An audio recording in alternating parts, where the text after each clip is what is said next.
संसार में विश्वास करना पड़ता है ना।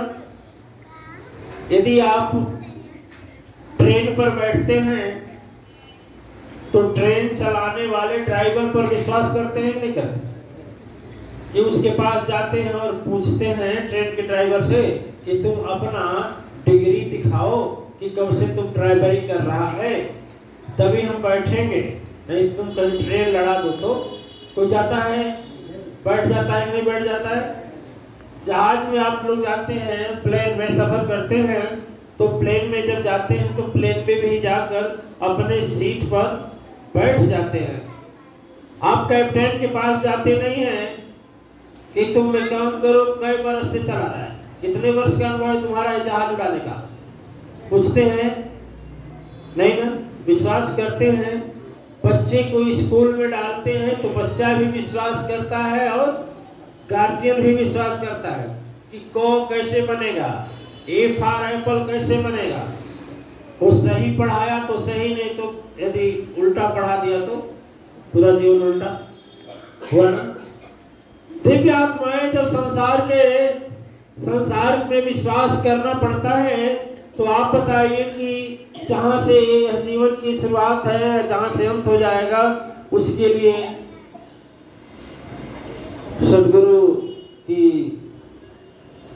वाणी पर, सदगुरु के विचार पर, सदगुरु की भावना पर विश्वास करना होगा कि नहीं करना होगा? विश्वास करना होगा ना।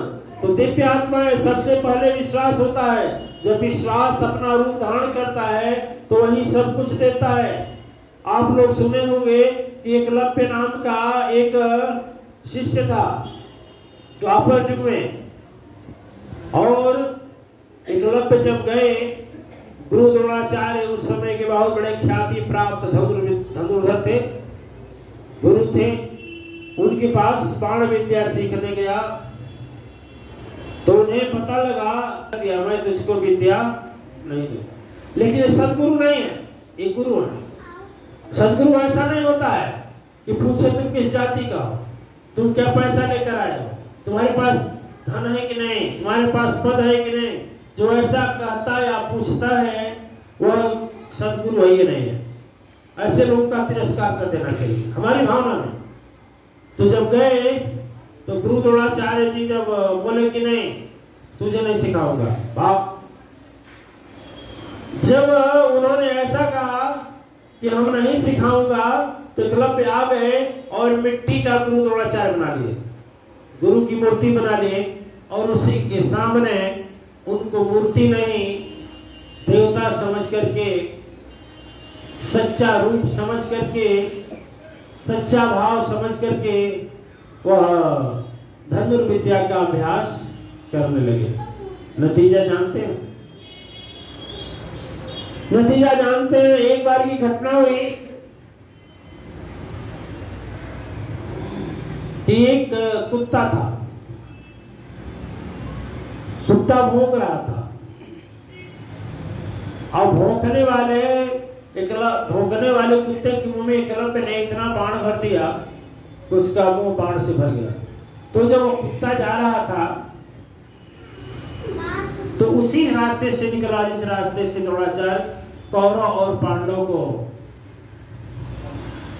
सिखा रहे थे धनुष विद्या। तो उस रास्ते से जब गुजरा कुत्ता, तो आश्चर्य हो गया कि आखिर तीनों लोग 14 भुवन में कौन ऐसा धनुर्धर है जो कि कुत्ते को मुंह बाणों से भर दिया।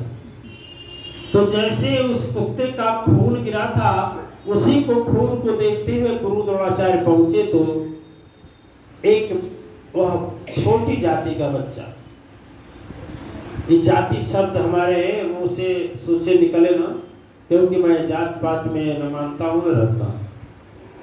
हमारा सिद्धांत वही है कि जाति पाति पूछे नहीं कोई, जो हरि का भजे सो हरि का होई।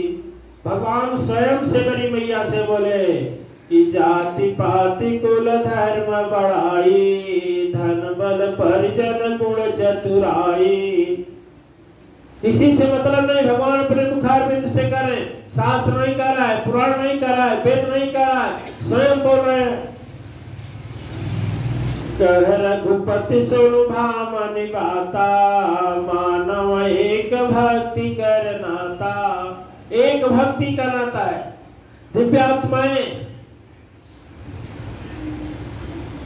कर्म से ही कर्म महानता होता है। कर्म जैसा करता है आदमी वैसा उसको पूजा जाता है। पूजा जाता है।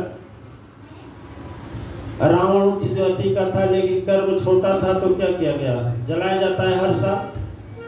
वशिष्ठ जी उसी खानदान के थे लेकिन उनका आज पूजा होता है, तो कर्म की बात है।